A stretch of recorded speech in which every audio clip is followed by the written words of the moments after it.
Welcome to Speak English with Sparks Podcast, your fast track to better English. Welcome, everyone, to the English Sparks Podcast. We're here to learn English in a fun and useful way, helping you improve your English skills fast.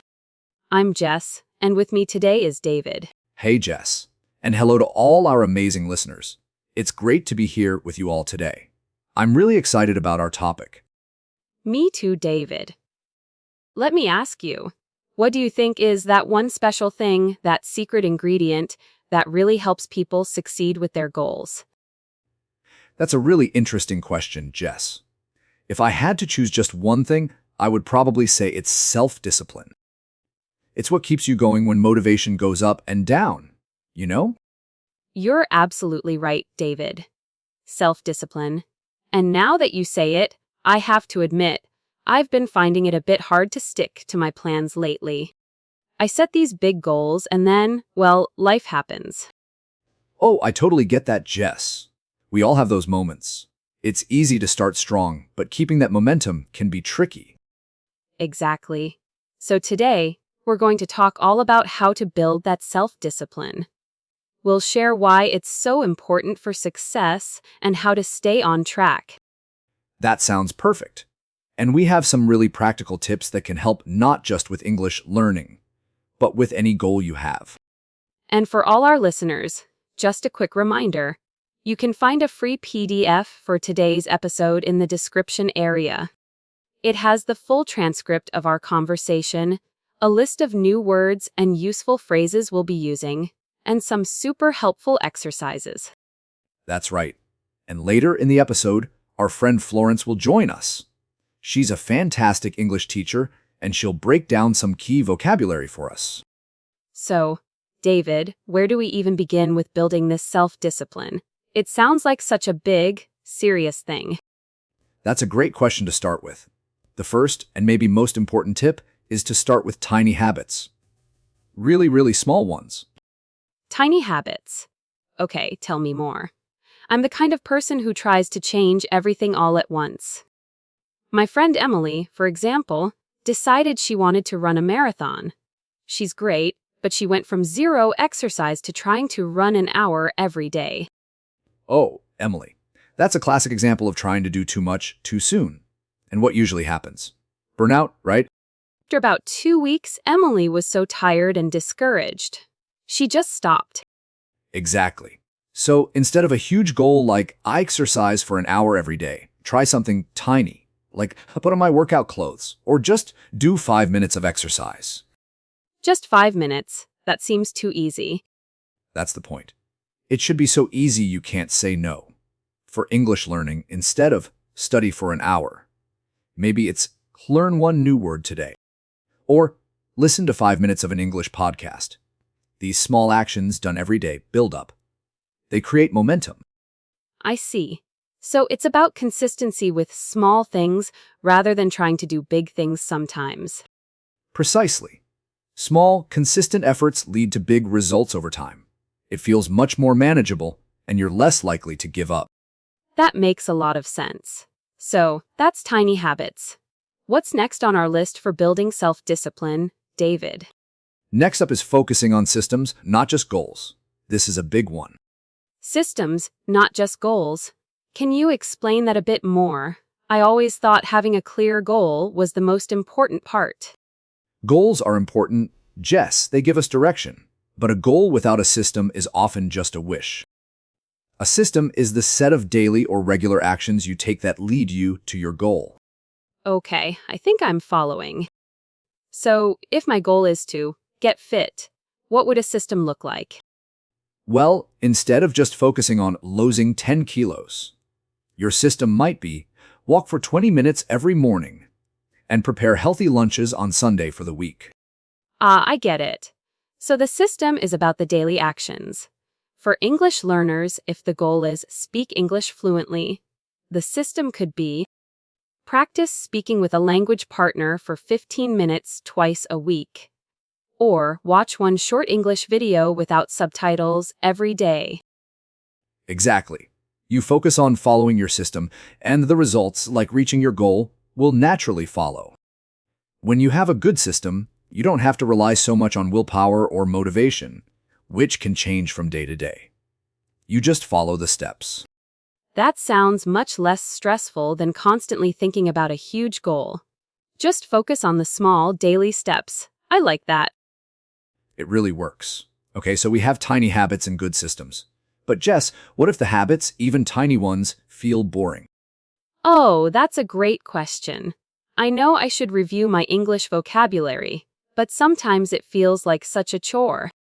I completely understand. And that brings us to our third tip: make your habits attractive. Find a way to make them enjoyable, or at least less painful. Make them attractive. How do we do that? Like, put glitter on my flashcards. Well, maybe not glitter, but you can pair a habit you need to do with something you want to do. For example, if you need to do some stretching, maybe you only let yourself listen to your favorite podcast while you're stretching. Oh, I like that idea. So, if I want to watch my favorite TV show, I could tell myself I can only watch it after I've done my 10 minutes of English grammar practice. Perfect. Or you could reward yourself after completing the habit. After your English study session, maybe you have a small, healthy treat or do a fun, relaxing activity. So it's like giving yourself a little prize for doing the good habit. That could definitely help me stay motivated. My friend, let's call him Mark, he started learning guitar. He found it hard to practice.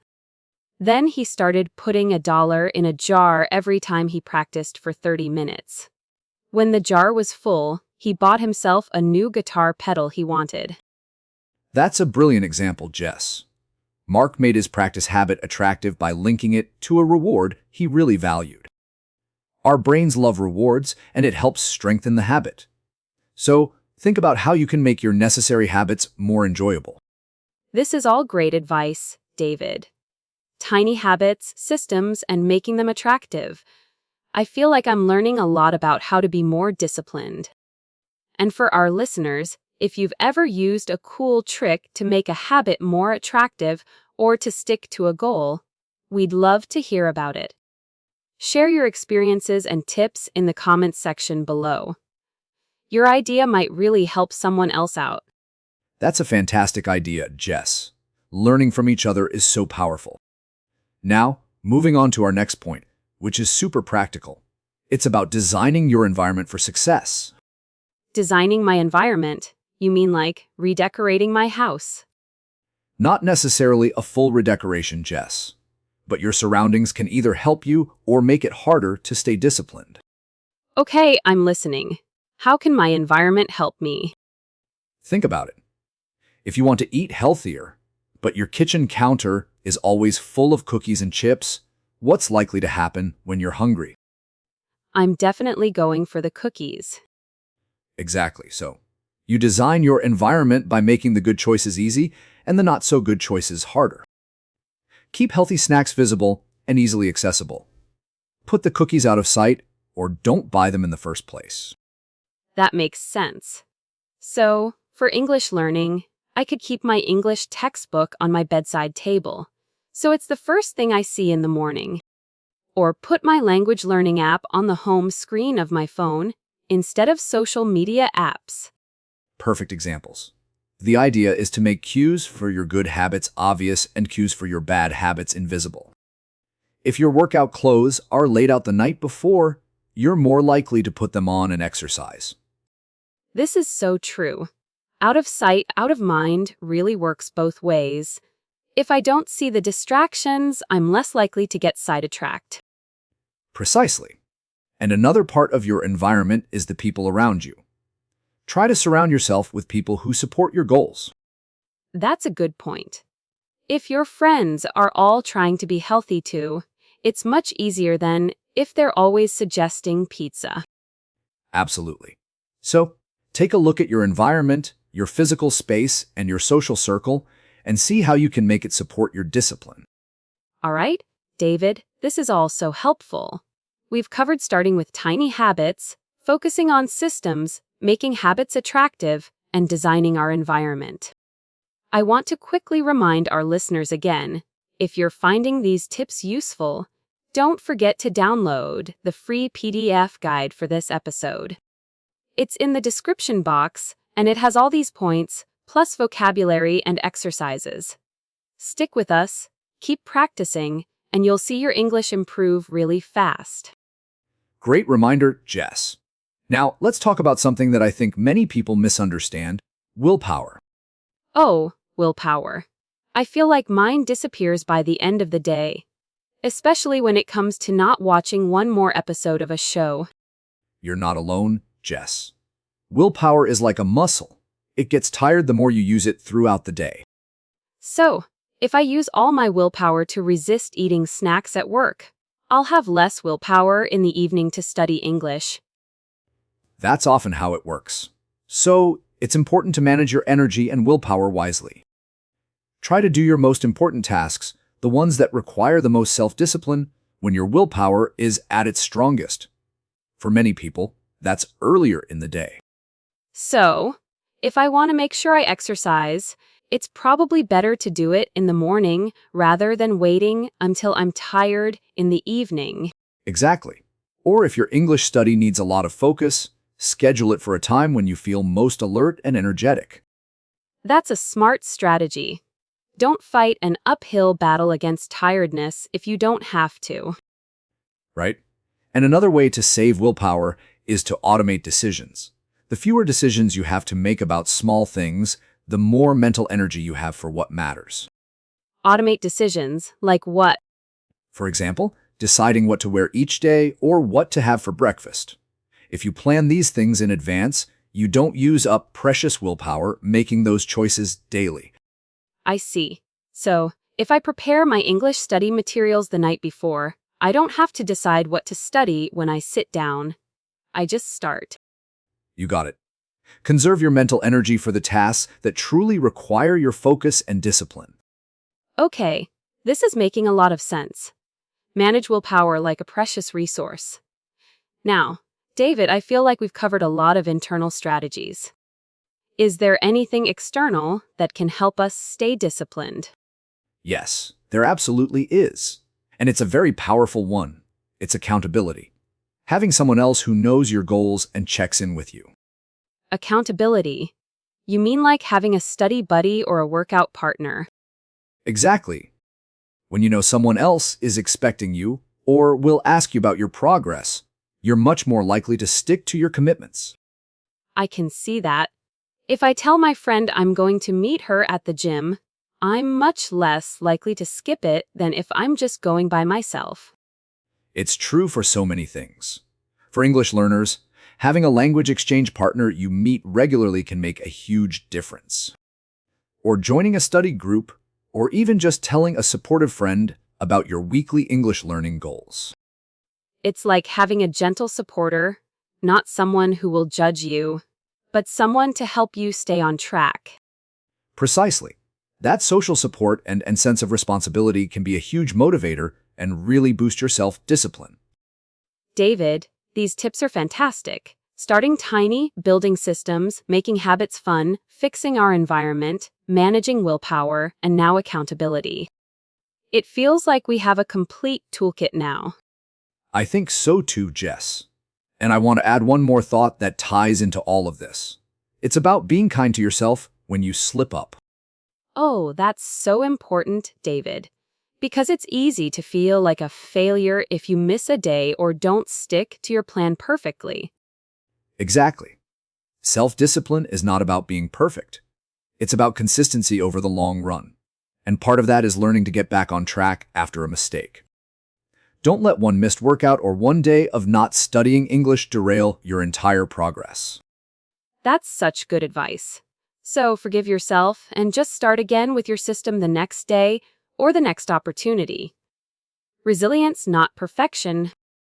You've got it, Jess. That mindset is key. Well, this has been an incredibly insightful discussion, David. I've learned so much. Me too, Jess. It's always great to break these things down.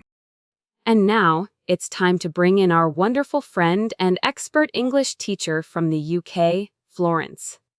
She's going to help us with some of the useful words and phrases from today's chat. Florence, welcome to the English Sparks podcast. Hello, Jess. Hello, David. Thank you so much for having me. And a big hello to all your listeners. It's lovely to be here. Today, I'm going to go over a few words and phrases we heard that will really help you sound more natural when you speak English. Let's dive in. First up, we have the noun self-discipline. This word means the ability to control your own feelings and behavior, especially in difficult situations, to achieve what you want. For example, it takes a lot of self-discipline to study every day, even when you don't feel like it. Next, the noun momentum. This word means as the force or speed with which something moves, or the ability to keep increasing or developing. For example, once she started seeing results from her exercise routine, she gained momentum and found it easier to continue. Then we heard burnout, which is a noun. This word means the state of being extremely tired or ill, either physically or mentally, because you have worked too hard. For example, trying to learn too much too quickly can lead to burnout, so it's important to pace yourself. Let's look at the adjective consistent. This word means always behaving or happening in a similar, especially positive way. For example, consistent effort in practicing English will lead to noticeable improvement over time. And another useful noun is chore. This word means a job or piece of work that is often boring or unpleasant but needs to be done regularly. For example, for some people, doing laundry is a real chore, but it has to be done. Now for a phrasal verb, to stick to something. This phrase means to continue doing or using something and not change to anything else. For example, it's important to stick to your study schedule if you want to pass the exam. Another phrasal verb is to get sidetracked. This phrase means to become distracted from something you are supposed to be doing. For example, I was trying to finish my homework, but I got sidetracked by a funny video online. Then we have the phrasal verb to resonate with someone. This phrase means if something such as an idea resonates with people, they agree with it or it is important to them. For example, her story about overcoming challenges really resonated with the audience. Next is the expression uphill battle. This phrase means a very difficult struggle or task that requires a lot of effort. For example, learning a new language can feel like an uphill battle at times, but it's worth it. In British English, we might also say, an awful struggle, with a very similar meaning. And finally, the phrasal verb to tie into something. This phrase means to be connected with something or to relate to it. For example, her final point about being kind to yourself ties into the overall theme of sustainable progress. So, those are some key expressions from today. Remember, the best way to make new vocabulary your own is to try and use it. Think about how you can include these words and phrases in your conversations or even in your writing this week. Consistent practice is what builds fluency. And with that, I'll hand it back to you, Jess and David. Thank you so much, Florence. That was incredibly helpful as always. Your explanations are always so clear. Absolutely. Thanks, Florence. Those vocabulary tips are golden for our listeners. And that brings us to the end of today's episode of the English Sparks podcast. What a great discussion on self-discipline. It really was. So, everyone, remember those key takeaways. Start with tiny habits, focus on your systems, and make those habits attractive. Don't forget to design your environment for success, manage your willpower wisely, and find an accountability partner if you can. And be kind to yourself. And most importantly, listeners, please remember to download the PDF for this episode. It has the full transcript, all the vocabulary Florence talked about, and some really effective exercises. Yes. Take a little time to do those exercises. If you consistently practice, even for just a short while each day, you'll see a big difference in your English in just a couple of months. We promise you that. Learning a language is a journey, and it takes persistence. Keep listening, keep practicing, and keep speaking. You'll get more confident. And we'll be right here with you every step of the way. We believe in you. So please subscribe to the English Sparks podcast so you don't miss our next episode. And if you found today's episode helpful, please click that like button. It really helps us. We'd also love to hear from you in the comments. Did any of these tips resonate with you? Do you have your own secrets for staying disciplined? Share your stories. Your experiences might help someone else who is listening. And if there are any topics you'd like us to cover in future episodes, let us know that too. And of course, if you know someone, a friend, a family member who might benefit from learning about self-discipline or improving their English, please share this episode with them. Thank you all so much for tuning in today. We really appreciate you spending your time with us. Until next time, everyone, keep learning and keep sparking.